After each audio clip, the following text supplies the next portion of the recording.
પણ આ ડેરીનું જે કૌભાંડ છે, ડેરીની અંદર જે પશુપાલકો સાથે છેતરપિંડી થાય છે,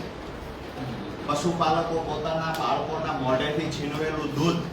ડેરીઓમાં ભરવા જાય છે અને એ ડેરી ચલાવનારા લોકો, એ ડેરી સાથે જોડાયેલા લોકો, એ ડેરીના સત્તાધીશો કેવી રીતે પશુપાલકોના કમાણીના પરસેવાના જે મેં કહ્યું એમ બાળકોના મોઢેથી છીનવેલા દૂધને જ્યારે પશુપાલકો નફો થવો જોઈએ એની જગ્યાએ ડેરી સંચાલકો જે નફો કરી રહ્યા છે, ક્યાંક ને ક્યાંક પશુપાલકોના જે ભાવફેરની વાત હતી,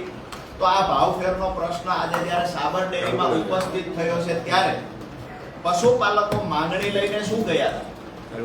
આજે વિસ્તારમાં ચર્ચા થાય છે ક્યાંક ને ક્યાંક ભારતીય જનતા પાર્ટીનો આઈટી સેલ હોય કે સાબર ડેરીમાં જોડાયેલા અમુક સત્તાધીશો જેને મલાઈ ખાધી છે,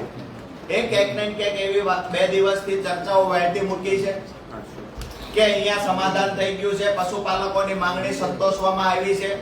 તમામ આરોપીઓને જામીન મળી ગયા છે. આવી વાહિયાત વાતો કરવામાં આવે છે.